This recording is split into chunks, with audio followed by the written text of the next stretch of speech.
E eu tô feliz da vida de estar fazendo uma segunda de carnaval, porque segunda é dia de Márcia Zarou, Melissa maravilhosa aqui do meu lado. Eu que tô feliz da vida, Bárbara Lins. Que delícia a gente poder trocar figurinha, bater um papo. Normalmente você tá na hora do almoço, eu tô de manhã, a gente não se encontra, sol e lua. Mas hoje estamos juntas aqui no Jornal Nova Brasil Brasília. Que alegria! Bom dia! Bom dia e alegria com um tema maravilhoso. É carnaval, Márcia está aqui para representar a nossa cidade falando de carnaval e de um dos blocos mais emblemáticos da nossa cidade, né, Márcia? O Pacotão, ou Sociedade Armorial Patafísica Rusticana, que é Ai, o nome meu Deus, socorro. que é o nome real do Pacotão. Pacotão virou por causa do pacote do Ernesto Geisel, era plena ditadura militar. O bloco surgiu em 78, numa conversa entre amigos, entre jornalistas no Clube da Imprensa, uma coisa absolutamente despretensiosa.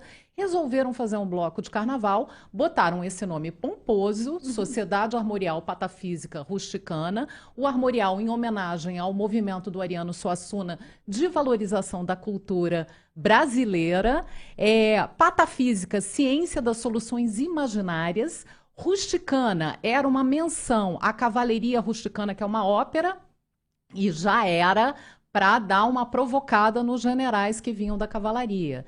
Então, eles fizeram esse nome pomposo, mas o Geisel, que era o presidente, tinha soltado um pacote em 77, retrocedendo algumas medidas de abertura democrática. E aí colocaram o apelido de Pacotão, que foi o que pegou. O bloco desfilou a primeira vez em 78, na contramão da W3. Eles se concentravam na Asa Norte e saíram, e na época não tinha essa coisa de esquema de carnaval que fecha a avenida e tal. Eles foram enfrentando os carros Vida na louca. contramão. É, vida louca. Era um bloco, eles dizem que era um bloco etílico. E aí, em 79, aí o bloco realmente incorporou, começou a virar a tradição que hoje toma conta da cidade. O Pacotão é super conhecido, nacionalmente conhecido, né? E aí cresceu e tinha uma marchinha muito interessante em 79, que ainda era a época de ditadura militar e tal, e o bloco sempre foi muito irreverente. E a marchinha pedia ajuda do Ayatollah para livrar o Brasil da ditadura. E viralizou, Bárbara, numa época que nada viralizava. Antes das coisas viralizarem, essa marchinha do Pacotão tomou conta, as pessoas cantavam, e tomou conta do Brasil inteiro, não só de Brasília, o que é mais interessante. Legal! Dizia assim, a letra composta pelo Moa e pelo Samuca dizia o seguinte: Geisel, você nos atolou. O Figueiredo também vai atolar. Ayatollah, Ayatollah, venha nos salvar. Que esse governo já ficou gagá. Geisel. Era essa a marchinha. Eu encontrei um trechinho dessa marchinha na internet. A internet hoje possibilita tudo, né? Lindo. E eu queria chamar para a gente ouvir.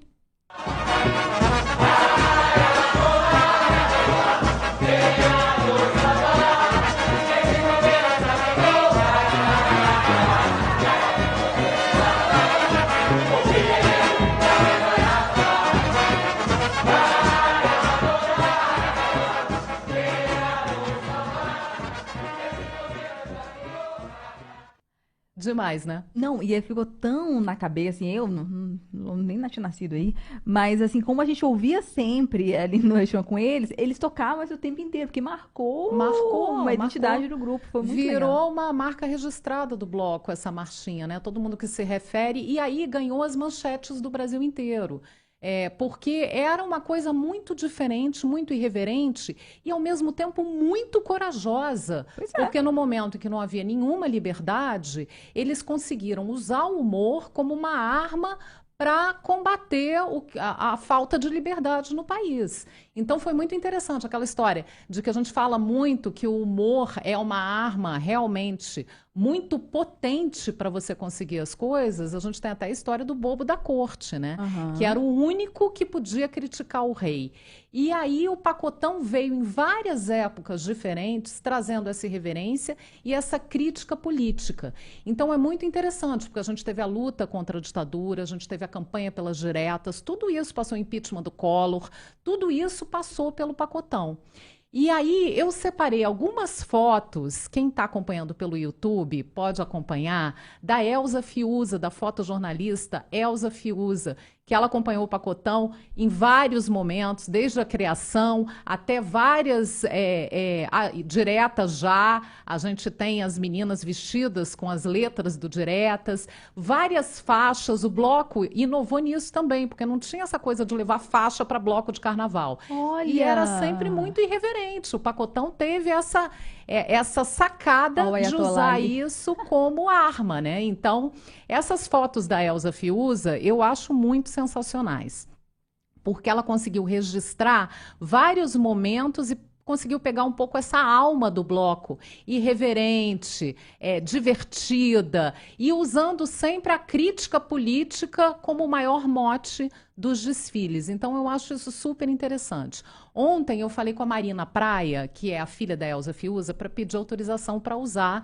as imagens da mãe dela. E eu disse, Marina, a sua mãe tem que fazer um livro, a Elza Fiuza tem que fazer um livro com essas fotos do Pacotão. Você não acha, Bárbara? Nossa, definitivamente vou aqui até tô anotando aqui para fazer coro e para ter essa memória, esse registro, porque olha que fotos belíssimas. Você ouvinte que está acompanhando a gente ou pelo rádio, no carro, você não viu, mas são diferentes fases do Pacotão. Então tem essas faixas que a Márcia falou, tem as meninas, né, com frases escritas no corpo, na roupa, nos bores, né, o pessoal acha que é novo, novidade, bore com frases escritas, não, tá ali, ó, 70, 80, todo mundo com seus bores, com suas frases de efeito, de manifestação, e é um registro da nossa cidade que eu não uma dó perder essa nossa história, né? Para saber de onde a gente veio, para inspirar. É muito importante. Eu sempre falo na coluna, a preservação da memória é uma coisa fundamental e é uma coisa que a gente ainda não tem muito hábito no Brasil de fazer.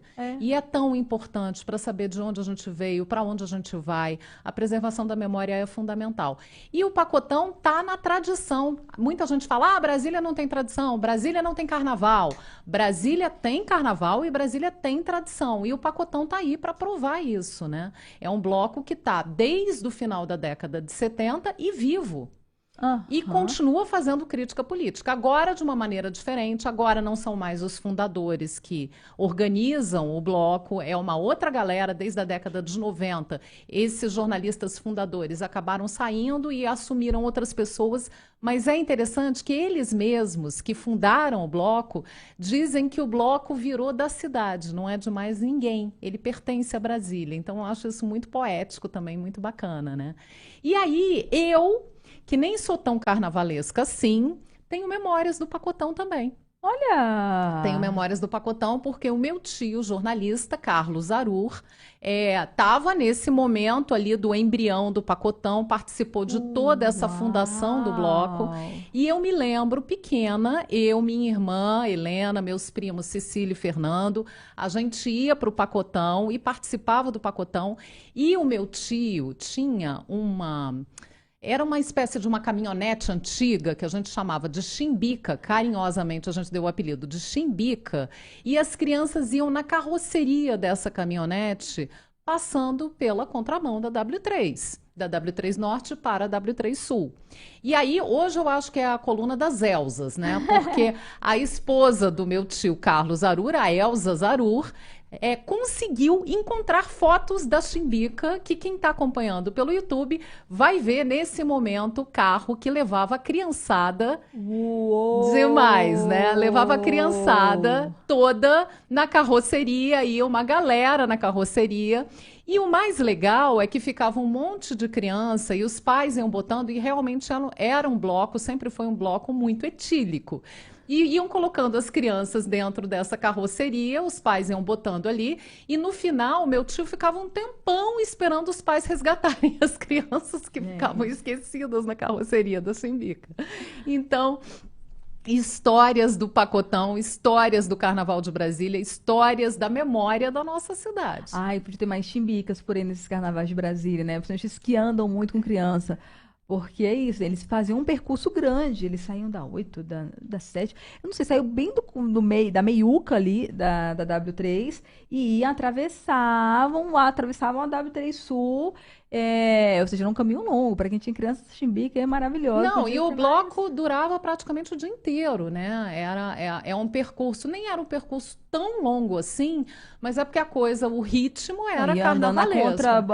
E andando na contramão. Andando na contramão, exatamente. E o meu tio ressaltou muito que era um bloco anárquico. Sempre foi muito anárquico. Não tinha uma organização, não tinha uma pretensão, um planejamento, uma pretensão de ser alguma coisa organizada, estruturada. Pelo contrário, era anárquico. E ele até acha que o bloco foi tão importante como arma contra a ditadura e como perseguição à liberdade, aos direitos das pessoas, porque era um bloco que não era ligado a partido nenhum. Olha que maravilha. Ele não era ligado a partido, não era ligado a entidades, não era, por exemplo, um bloco da Uni, não era ligado a organização nenhuma. Era um bloco livre. Era realmente uma manifestação absolutamente natural dos jornalistas que estavam vivendo aquele momento e queriam se manifestar. Não podia ter passeata. E aí o meu tio falou assim: como é que você acha que a polícia ia prender um bloco de carnaval?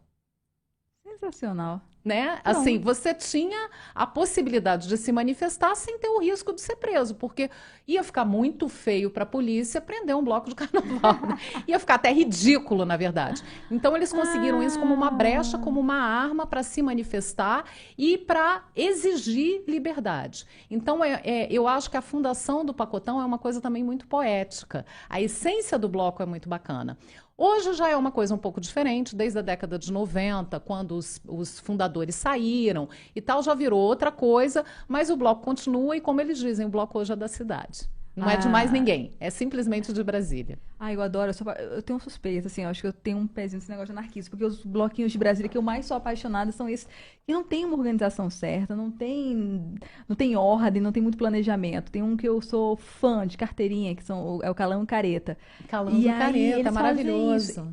Eles falam assim, olha, a gente não vai ter um horário certinho para sair, nem horário para... Porque não tem uma organização, as pessoas vão chegando, quando chegar o suficiente de músicos e de performance, a gente sai... Não tem um lugar certo, porque ele falou assim, poxa, a rua é nossa. Ele se recusa, inclusive, a pedir autorização pro GDF ou para a administração, ou sei lá, para quem for. Porque vai virando uma coisa burocrática, né? A partir do momento que você vai tendo todas essas regras, você vai tirando a certa naturalidade que o carnaval tem, eu acho que na essência, né? Essa coisa das pessoas se encontrarem e brincarem na rua. E eu acho que essa questão da apropriação do espaço público é outra coisa que eu falo demais aqui. A vocação de Brasília é essa. É você se apropriar desse espaço público de uma forma saudável. E pela cultura é a melhor maneira, sempre. Não tem outra maneira melhor de você ocupar esses espaços do que pela cultura. E o Calango Careta tem a participação do Seu Estrelo também, né? E da Orquestra Alada, que são maravilhosos. É uma manifestação também popular, de cultura popular, genuinamente brasiliense. Pega influências do Nordeste, pega influências de outros lugares, mas constrói uma cultura própria. Então, eu também acho isso lindo. Eu acho que é bom a gente sempre lembrar que o Seu Estrelo é de Brasília. É de Brasília e possui todos os mitos das origens, das lendas, que eles criaram com base nas coisas que existem aqui e não em outro lugar. Então, assim, sou apoiadora lá e sou fã demais desses blocos que não tem esse negócio de regra, de organização, de solicitação, que fala, que ninguém vai pedir dinheiro do governo para nada, vai ser tudo espontâneo, que a população quiser dar dinheiro. As pessoas estão lá gastando para brincar, para curtir. Colaborando porque querem, né? Porque querem fazer parte daquilo, né? Exatamente. O Pacotão, durante muito tempo, também não aceitou financiamento governamental. Depois que os fundadores saíram, aí virou outra coisa. Mas até a década de 90, eles não aceitavam nenhuma interferência governamental. Até para ter essa liberdade de poder criticar. E aí a gente brinca muito, né? Fala assim, a polícia, na época da ditadura, batia muito nas pessoas que participavam das manifestações. Mas no bloco de carnaval isso ficava muito sem sentido, né? Você entrar em confronto com o bloco de carnaval ou prender um bloco de carnaval. Isso não existia, né? E aí eu acho muito interessante. O Giovanni Nunes, dos Melhores do Mundo, que é meu parceiro, a gente escreve roteiro junto e a gente conversa muito, ele diz, a pior coisa que você pode fazer na vida é brigar com palhaço. Porque se você briga com o palhaço, se você vai lá e bate no palhaço, todo mundo vai dizer: poxa vida, que covardia, que horror, bateu no palhaço, por que que ele fez isso? Bateu no palhaço e tal. Se ele apanhar do palhaço, pior ainda.